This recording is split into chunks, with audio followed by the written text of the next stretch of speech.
guys, it's Mariam. Welcome to my May TBR. Today I'm going to be sharing with you some books that I'm hoping to read in the month of May. I don't normally do these monthly TBR videos because I'm very much a mood reader. For the past 2 months, I have been setting an unintentional TBR. So I thought I may as well maybe start doing monthly TBRs on my channel to share them with you all. Anyways, let's get into my TBR. So I'm going to start off with the physical copies that I've got here with me. I've also got I've got 3 other books as well. One is a pre-order, so it hasn't come in yet. Another one is a library book that I'm hoping is available this month to borrow, and the other one is an ebook. But we'll start with the physical copies first. The first book on my TBR I know for sure I'm going to be reading this month, and that is Pack Up the Moon by Kristen Higgins. I heard The Books I've Loved, aka Pauline, on TikTok give this book 5 stars, and she said that this book will guarantee to make you cry, so obviously I had to pick that up because I love myself a good sad book. So this is the relationship of Joshua and Lauren, who are newly wedded, wildly in love, but then Lauren is diagnosed with a terminal illness. As her disease progresses, Joshua struggles to make the most of the time he has left with his wife and to come to terms with his future without her. But Lauren has a plan to keep her husband moving forward, and the plan is hidden in the letters that she leaves him. So every month Joshua will have a new letter to read, and those letters contain a task to help him face the first year without her, leading him on a heart-trending, beautiful and often humorous journey to find happiness again after losing her. I'm so excited. This book is going to be dealing with grief, heartbreak, loss of a loved one, and I'm ready to get my tissues out for this one. And the cover is absolutely stunning. Then I've got a cute little rom-com, and that is Pug Actually by Matt Dunn. So when your dog plays Cupid, what could possibly go wrong? So this is an enemies to lovers romance, and the dog, who is named Doug the pug, is terrified that his owner Julie will become a lonely cat lover if she stays single too long. So the dog basically tries to set Julie up with this guy named Tom, who is a newly divorced vet. But the only problem is that Julie and Tom can't stand each other. So I feel like this book is going to be a really funny one, and I mean, it's literally a dog. Like, the dog is controlling the love life. This next book I have actually bumped up on my TBR list based on the fact that one of you guys actually commented on my book haul video that I posted in March, saying that this book was your favorite read like of all time. So thank you to Mia for commenting that on my video, because you're the reason why this book is now on my main TBR, and that is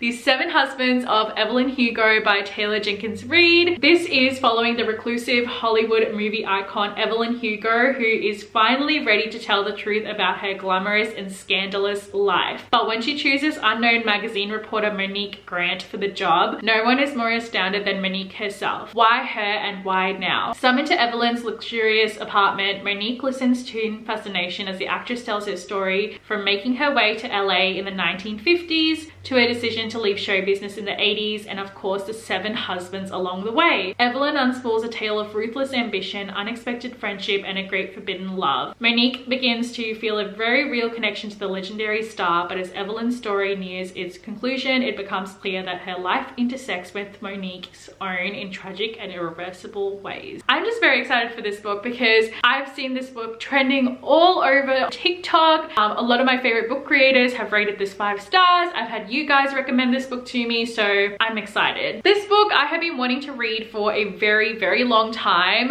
It's been on my TBR for years, so I think it's about time I read it. Hopefully May will be the month that I read this book, and that is Before I Fall by Lauren Oliver. This is also a movie. I've watched the movie and it's one of my favorites ever, so I really want to read this book. They say to live every day as if it's your last, but you never actually think it's going to be. You always think you'll have more time. That's what I thought, but I was wrong. The thing is, you don't get to know when it happens. You don't remember to tell your family that you love them, or in my case, remember to say goodbye to them at all. What if, like me, you could live your last day over again? Could you make it perfect?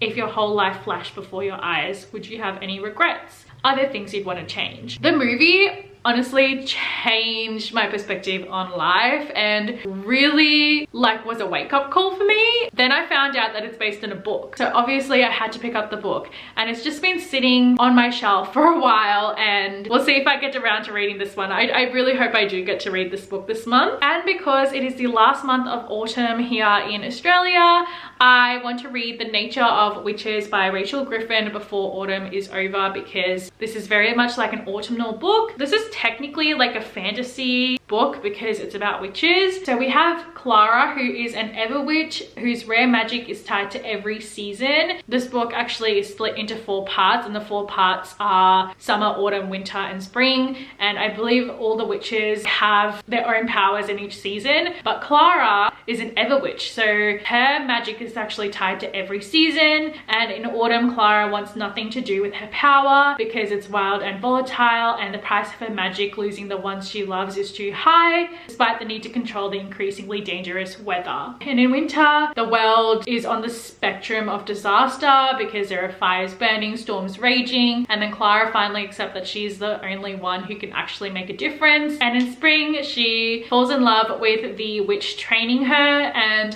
as her magic grows, so do her feelings for him, until she's terrified that he will be like the next person that she loses. And then in summer, Clara must choose between her power and her happiness, her duty and the person she loves. Very excited to read this book. I've actually heard a lot of people say that if you love Folklore by Taylor Swift, you'll love this book, so definitely need to get on this book then. Then I picked up a mystery thriller for this month, and that was Then She Was Gone by Lisa Jewell. This is following a mother named Laurel. Her daughter Ellie went missing 10 years ago, and 10 years later she still hasn't given up hope on finding her daughter Ellie. And then she meets a charming and charismatic stranger who sweeps her off her feet, but what really takes her breath away is when she meets his 9-year-old daughter, who is like the spitting image of Ellie. Now all these unanswered questions that have haunted Laurel comes back to her, like what really happened to Ellie, and who still has secrets to hide, and is she still alive? This book, I already have so many questions before I've even started reading the book, so I'm hoping it's as good as the synopsis. And this is the last physical book I have, and obviously that is a Colleen Hoover book, and that is Regretting You. I believe this one is a young adult book, and it is in a dual perspective between a mother and a daughter, which I feel like you don't normally see that much in books. I don't think I've ever seen a book do that before, so I think that's really cool. So this follows Morgan, who's the mum, and her 16-year-old daughter Clara. Morgan is determined to prevent her daughter from making the same mistakes she did by getting pregnant and married way too young. Morgan put her own dreams on hold. Clara doesn't want to follow in her mother's footsteps. Her predictable mother doesn't have a spontaneous bone in her body. With warring personalities and conflicting goals, Morgan and Clara find it increasingly difficult to coexist. The only person who can bring peace to the household is Chris, Morgan's husband and Clara's father. But that peace is shattered when Chris is involved in a tragic and questionable accident. The heartbreaking and long-lasting consequences will reach far beyond Morgan and Clara. While struggling to rebuild everything that crashed around them, Morgan finds comfort in the last person she expects to, and Clara turns to the one boy she's been forbidden to see. With each passing day, new secrets, resentment, and misunderstandings make mother and daughter fall further apart. So far apart, it might be impossible for them to ever fall back together. This one just sounds very interesting. It seems like we're going to get 2 different love stories. It'll be interesting to see if Morgan and Clara will also be able to rekindle their relationship again. I have the 3 books I want to read this month. The first one is a library book that is on hold at the moment. Someone else is borrowing it, so hopefully they'll be able to return it soon so I can pick it up. And that is 7 Days in June by Tia Williams, which was also recommended by the books I've loved, Pauline. I get all my book recs from her, honestly. I believe this book is actually about 2 writers, and it's also got the single mum trope, I think. I'm gonna read the synopsis from my phone. Eva Mercy is a single mum and best-selling erotica writer who is feeling pressed from all sides. Shane Hall is a reclusive, enigmatic, award-winning literary author who, to everyone's surprise, shows up in New York. When Shane and Eva meet unexpectedly at a literary event, sparks fly, raising not only only their past buried traumas, but the eyebrows of New York's black literati. What no one shows is that 20 years earlier, teenage Ava and Shane spent one crazy torrid week madly in love. They may be pretending that everything's fine now, but they can't deny their chemistry or the fact that they've been secretly writing to each other in their books ever since. Over the next 7 days in the middle of a steamy Brooklyn summer, Ava and Shane reconnect, but Ava's not sure how she can trust the man who broke her heart, and she needs to get him out of New York so that her life can return to normal. But before Shane disappears again, there are a few questions she needs answered. I feel like I probably should have saved this book to read in June because the title is 7 Days in June, but I just have a feeling that I'm gonna get the book this month, and that's why I've added it to my May TBR. But obviously if I don't get it this month, I will definitely read it in June because that would be like perfect. So it sounds like this one's gonna be a second chance romance as well, and the idea of them writing letters to each other in their books, we love that. So this next book is the ebook, which is called The Truth About Love by Maisie Myers. It actually came out on April 28th, so I definitely want to read this ASAP. This is the synopsis. I love him with every broken piece of me, but what happens when that isn't enough? What happens when the future I was promised is ripped away by the person I love the most? He told me he would wait for me, but when I show up at his house ready to finally live the love story we've been longing for, it isn't. That's literally the synopsis. This is definitely the book that I'm most excited for. I have pre-ordered it. It's on its way. Hopefully it'll be coming soon. And that is Book Lovers by Emily Henry.